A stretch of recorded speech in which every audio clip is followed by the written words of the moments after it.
you're taking over a program, and I believe you said you guys are down 33 seniors from last year. What kind of challenges does that present?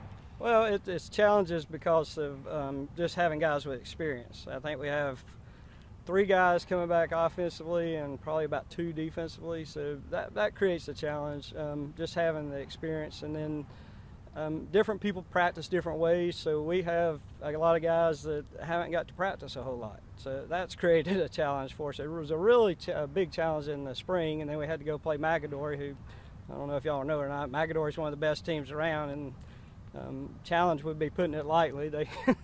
They put it on us pretty good because they had a lot of guys coming back, and we had about 9 days of practice. But we've kind of straightened that out this summer. The way the rules are now, you can get a lot of work in the summer, and so that challenge has been there. One of my biggest challenges is not really that. The biggest challenge I had was coming in to equipment that wasn't good for those kids, and that's been my biggest challenge, is to get safe equipment on those kids. And I've spent a lot of time and a lot of effort mainly on that, more so than the other, and had to rely on good coaches, assistant coaches, to try to get our players ready with the other part.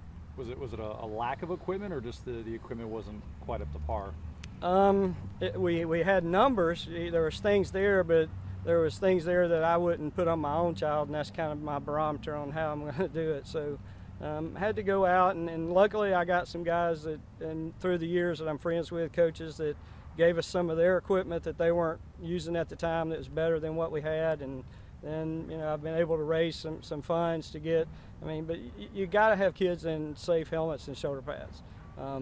I couldn't, my conscience wouldn't let me put them out there without what I felt like was safe. So that's been the biggest challenge there. What's going to be the identity of this team, offensively and defensively?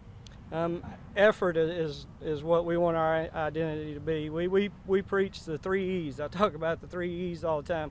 We want to play with great effort, we want to play with great enthusiasm, and then we want to execute. The first 2 you can do, everybody can do, it doesn't matter. The last one, you're going to screw up on your execution some. But if we can have that great effort and great enthusiasm, then that can overcome some of the miscues in the execution. But that's what we want. We don't want excuses, and we don't want explanations.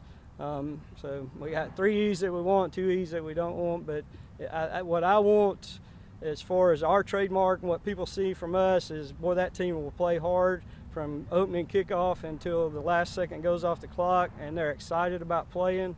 But they play things the right way. They're not taunting, but their effort is great, and they're excited about playing.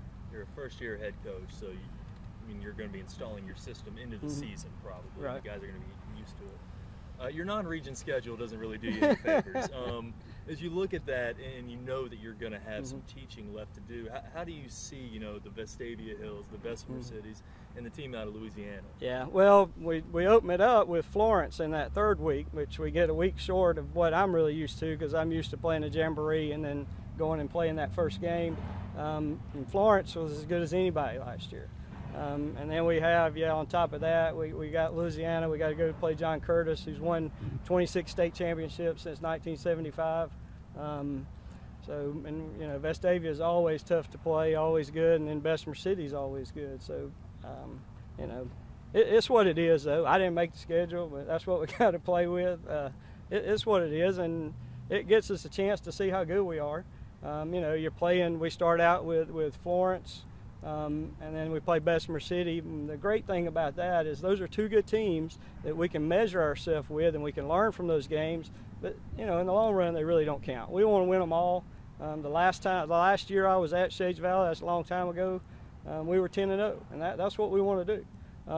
But, with us trying to do everything new, that does give us an opportunity to play those really good teams and then come in and before we start in our region play. Region is as good as there is around. I don't know if y'all have thought about it or not. I have. Clay Chalk beat Hewitt-Trussville at the end of the year, beat 7A. Shades Valley, which last year they beat Vestavia, which is 7A. Gardendale, I think, beat a 7A somewhere in there. Homewood beat Tuscaloosa County, who Gardendale beat. So, the 7A is good. I come out of 7A, but I would argue that the 6A was probably as good or better than the 7A last year in the overall.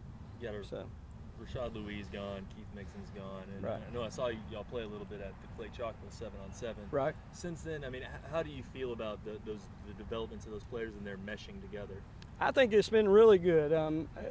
The bad part about losing 33 seniors and all the experience is, you know, you're losing all that experience. The good thing is we're all in this boat together.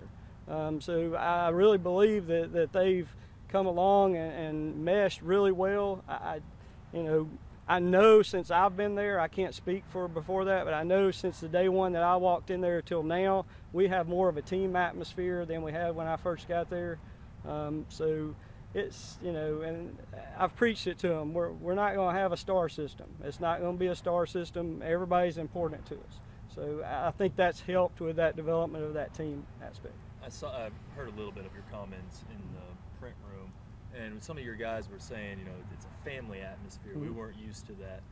When you came in, what did you see that you felt like needed fixing, and that it kind of led to that family orientation? I kind of have to be careful here. I hope this is not taken the wrong way, but it's kind of what I said earlier. I think the kids everywhere, okay, but they have to feel valued. They have to feel like that they're valued, and I'm not sure that they all felt valued before. That's really, I hope that comes out the right way, but I think that's helped create that family atmosphere, that they all feel valued, and they understand that, you know, it doesn't matter if you're supposed to be the best player. If you don't bring something to the game, we're not taking it off that other guy. That's your fault.